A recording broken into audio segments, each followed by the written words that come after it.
Welcome everyone, Simon here from the Whales of Wall Street. We have a Hedera video for you guys today, HBAR. HBAR on the exchange. Guys, very interesting topic today. We're just going to be delving into some of the locked value that's in HBAR at the moment. But also we're going to be talking about the transactions and how that relates to one of the most recent updates from Hedera when we look at the motor industry. Very interesting topic indeed, as we start to scale up why their network capability is so important for companies using this network now and in the future. Before we go into that in a bit more detail, don't forget, of course, to smash the subscribe button if you have not done so already. Welcome to the channel if you're new. Welcome back if you've been with us for some time. Well beyond 10,000 subscribers now. Thank you so much for the support. Make sure you hit that big thumbs up for me as well. That'll be absolutely massively appreciated, and it helps the channel reach more and more people as we can educate more people about blockchain, crypto, DeFi, and much more as well. So guys, let's go straight into this one. It's very interesting topics here. So we're going to start here. So this was reported literally a few days ago. Hedera breaks past 35 million in locked value. Okay, so this is absolutely a huge number.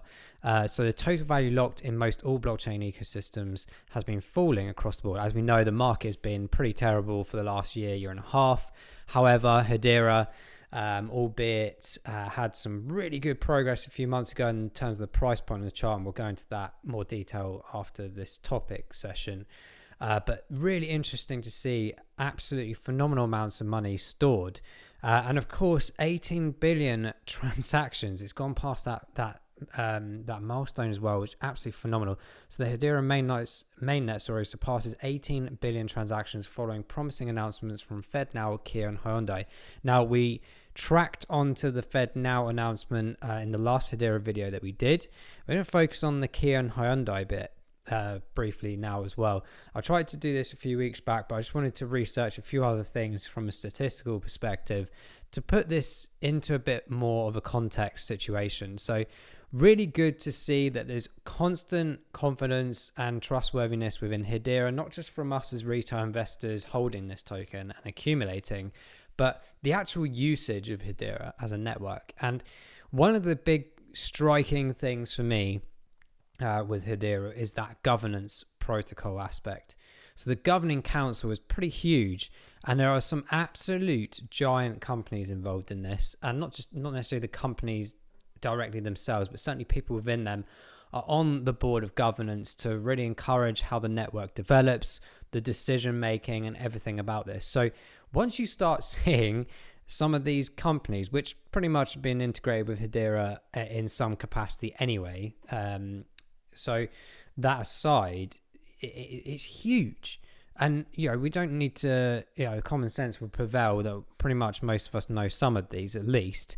But you've got a whole spectrum here of, obviously Google, huge in terms of searchability, etc., and how we use the internet. You've got energy sectors in there, technology partners, you've got aviation partners in here as well. And integration partners like Chainlink, for example, absolutely huge.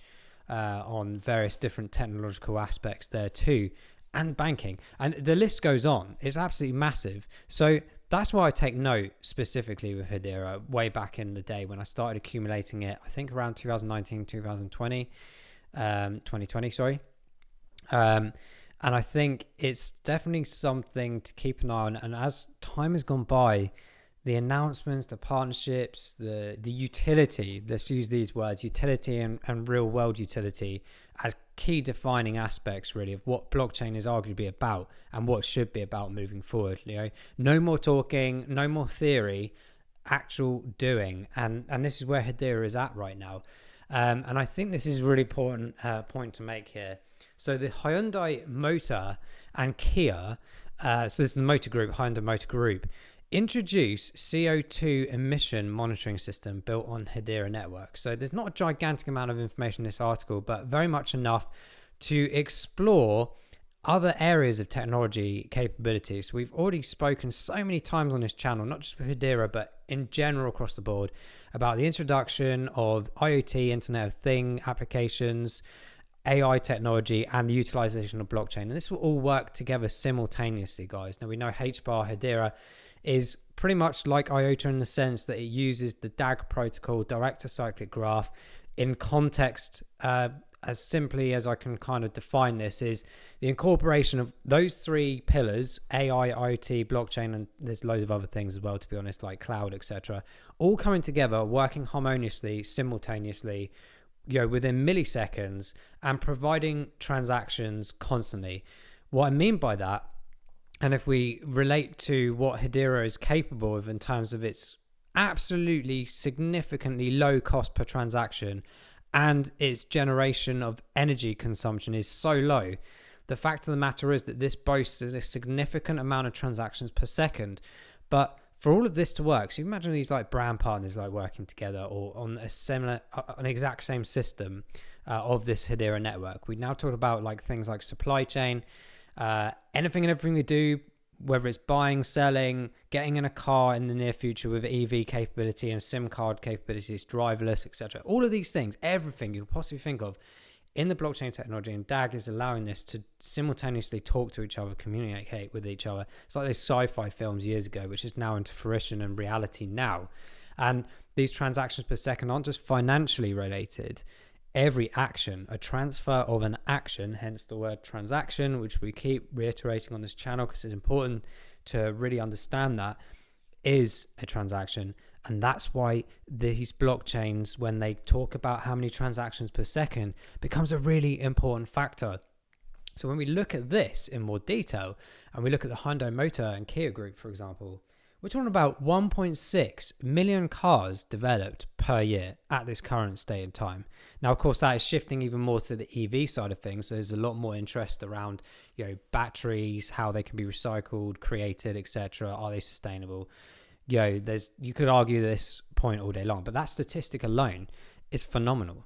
And that's not obviously 1.6 million every second or anything. We're talking about this in annual capacity. But if you think about all the different car manufacturers, then you look at the supply chain mechanism in general, it's absolutely gigantic. Everything we buy comes from pretty much overseas here in the UK, most things anyway. And there's a duty more so than ever for companies to identify, is this sustainable? Is it legitimate, environmentally friendly, etc.? That's not a new thing. ESG is the new formality of this, the environmental, social, governance, etc. But back in my day, when I first started marketing, 12, 15 years ago, it was that social responsibility kind of mechanism. It's just evolved. More things are in place, like targeting to companies, potential reward systems, but also like fine opportunities in the next 5 to 20 years as we get to those 2050 net zero goals from most of the countries in the G20, etc. It becomes more and more of a thing where people are really interested in this and really focus on it because there's a something that can happen to those companies or even us as people when I always talk about this, like CBDC is coming out in the near future, obviously. There's this new tokenization economy of play to earn, learn to earn, eat to earn, etc. But I have no doubt in my mind there'll be this element of the social scoring system, but also the element of the environmental scoring system or your carbon credit scoring system. And this is where it becomes really validated as to being more conscious than ever before of what we're buying, where we're buying it from, who's it coming from, where's it coming from, and that whole supply mechanism. We can start having that full transparency and validation processing aspects done with the utilization of blockchain. And this is an incredible paper written, I think it's a few years ago now, back in 2020. So by Michael Wang and a couple of other people as well. I'll leave a link in the description. It's a really interesting paper and article to read through. Nice bit of abstract around like what are they trying to identify as the issue and how blockchain will come in and help that supply chain model. We've talked about in a multitude of different projects, including Hedera, and particularly here in the UK, of course, the digitalization of trade finance, which heavily relates to supply chain software or machinery, or indeed the mechanism in general, how this is really evolving over these coming years. All coming into fruition from next month here in the UK, and I'm sure many other countries will follow suit as well. There's a lot of interesting things here about IoT, not so much artificial intelligence in here, but it does make a few notes here about that. But 5G, especially with the SIM card orientation, the speed at which data can flow, cloud systems, artificial intelligence, IoT, all talking about each other. The Industry 4.0, yeah, this is where they called it the fourth industrial revolution from the World Economic Forum. This is why. So we're looking at these aspects of blockchain. We can now see, or will be seeing, more of whether it's scanning a QR code or just legitimately automatically knowing this detail through data algorithm and what we get sent and received, is where all our things are coming from. Is it a sustainable thing? Do I actually consciously want to buy this based on that scenario, that answer, or the results of that that kind of investigation work that's been done literally instantly? But the ability of blockchain, again, back to that validation and processing perspective, is the full transparency of it, that you can't amend that. It is what it is. And of course, that has to be input at some area of that supply chain, flow. But of course, the point being is that there's a whole conversation now about reducing footprint, or carbon footprint, and how that can be monitored, how it can be increased, how it can be improved upon. So when we look at this, we think about like the whole supply chain mechanism, transportation options. We've got obviously sea with ships. I live down the coast. We see the cargo ships coming in all day, every day. It's mental. You've got air shipments as well. And of course, you've got land via train, and etc. These all still have massive emission implications to the world. And there's all the other external factors like the waste, whether that's from the manufacturing source or us throwing stuff away when we've got the product or the material, whatever it is. We've got the time aspect of that. We've got people. So if you think about it, if people working in factories, how are they getting there? Majority probably don't cycle, so they're either driving or getting buses. That's emissions. Pollution in general from the manufacturing and production of items, and from the transportation as well. And just generalization of the emissions coming from every part and aspect of that. So these are all the things that collate together to give us our CO2 carbon emission calculation, right? And that's where we start spreading out with the fact that blockchain can monitor and measure all of this stuff simultaneously with everything else that's going on, using the DAG protocol, using networks like Hedera, and accumulating that data for us to start making definitive decisions of how we can improve things. And yes, of course, there will be a massive social impact, because majority of that could potentially be reductions in people. And that is purely done based on the fact that we can really measure accurately proper supply demand data as a prime example, using artificial intelligence, using the ability of everything going in through one and out one system, and talking to all those different components. And the IoT spectrum is massive as we enter more kitchen appliances related to when they should be turned on and off, and that's automated based on environmental factors, based on when you're actually in the home or not. Does it need to be on? All of these things linked together, and this is where it gets absolutely mind-blowing.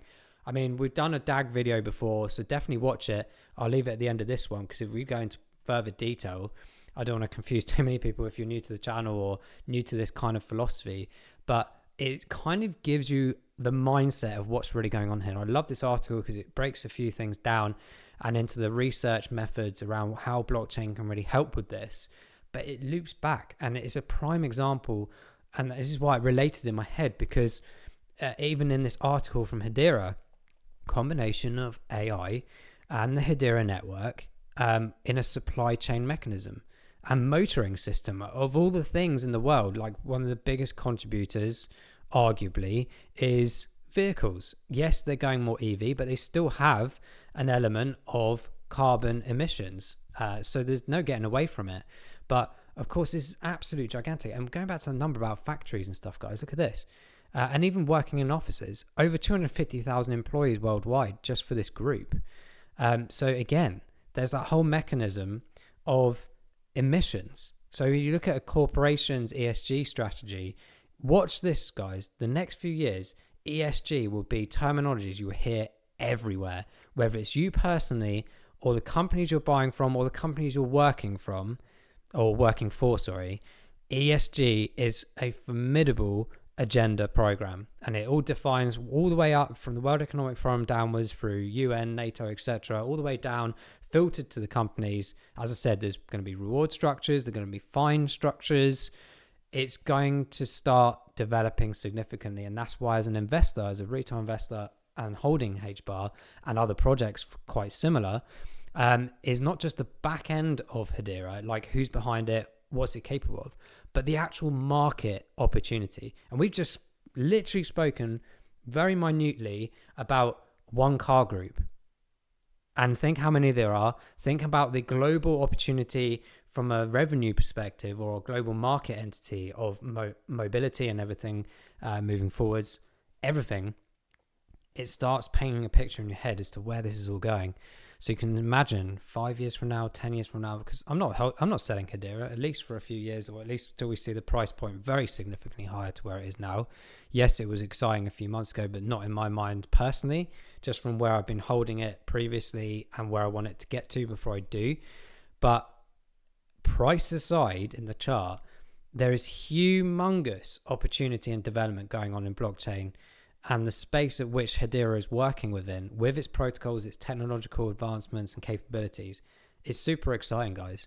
So hopefully that's a bit of a definition in our minds as to some other reasons why blockchain is so important in the world moving forward from a technological perspective and economy, society, etc.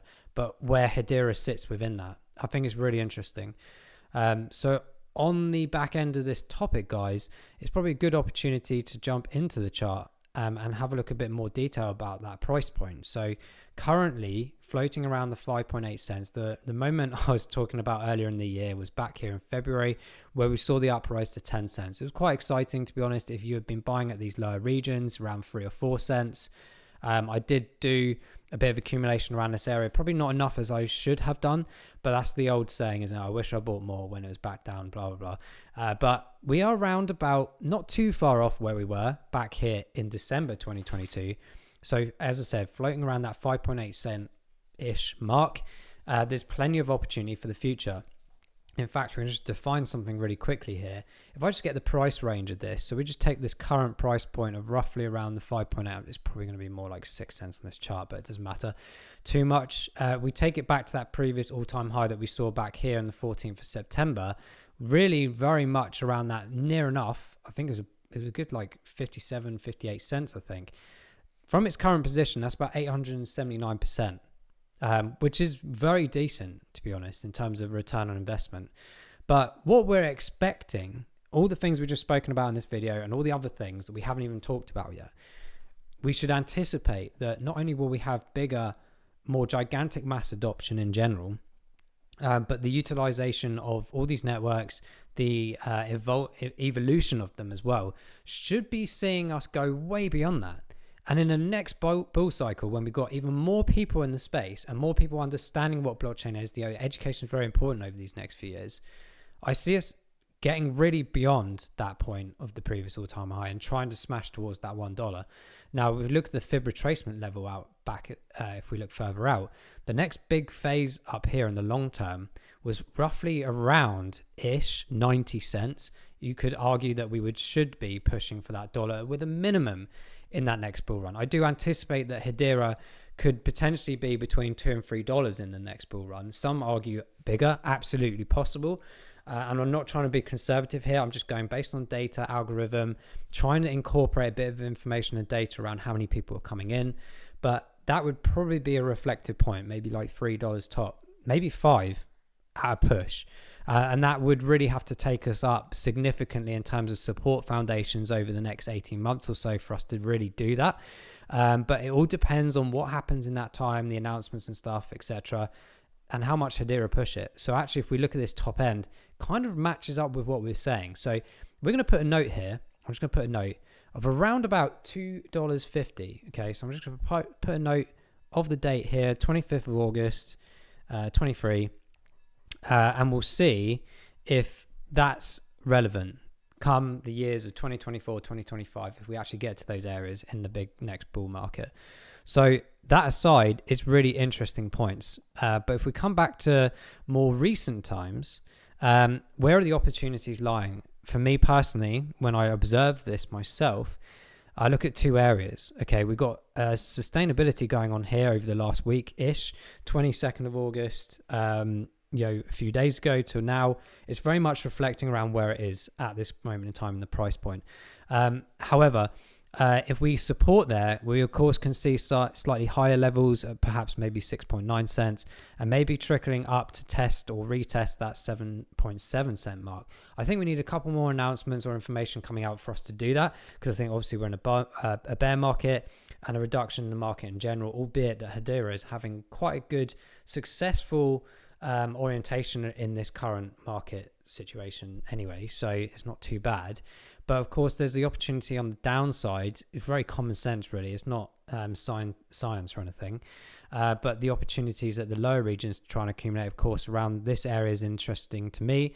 5.2 cents to get that pretty much a 1 cent saving. And another possibility of coming down lower to retest this roundabout 4.6, 4.7 mark. The reason I put that in there and still have that in my buy order capacity, as you can see from notations before with my wonderful circle drawings, is we're trying to match up some of these fib levels, but also from a data perspective, we've got this huge black gap here, which is suggesting that there's an orientation around these areas that we saw back in 2020 and into 2021. We shot straight up, but there's a huge gap here to suggest, okay, we haven't actually defined these areas properly as support lines. So you can argue, and I'm sorry to draw more circles, that this whole area here between around about April 2022 to November 2022 really solidified that theory. And since then have been jumping up and down around this area, and you can see it's a bit of a magnet. It's been trying to push itself up, can't quite do it, drops it a bit low. So again, we're seeing this continuous pattern. This is why I'm saying we'll probably see some sustainability around this area for a bit of time.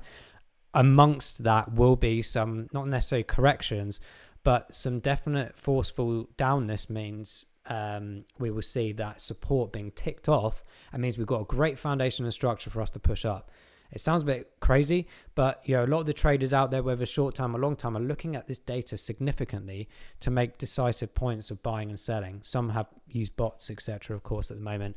But that point being there is that there's opportunities around these markets. If you're a short term trader, you can see clearly there's opportunities on the way up and down in short spans of time. But for me as a long-term holder, I'm just looking at the lowest possible positions. I do like to see those 1 or 2 cent savings in HBAR, because it does make a difference depending on the level or number or quantity that you're trying to accumulate or are accumulating. So at the moment in time, you see the RSI on the bottom left, 50, 50, 52, 14, 90 and 20 days. I still don't know why 90 and 20 days are the wrong way around. I just need to fix that at some point. But the point being is that that's very middle ground. So I'm just waiting a couple of days.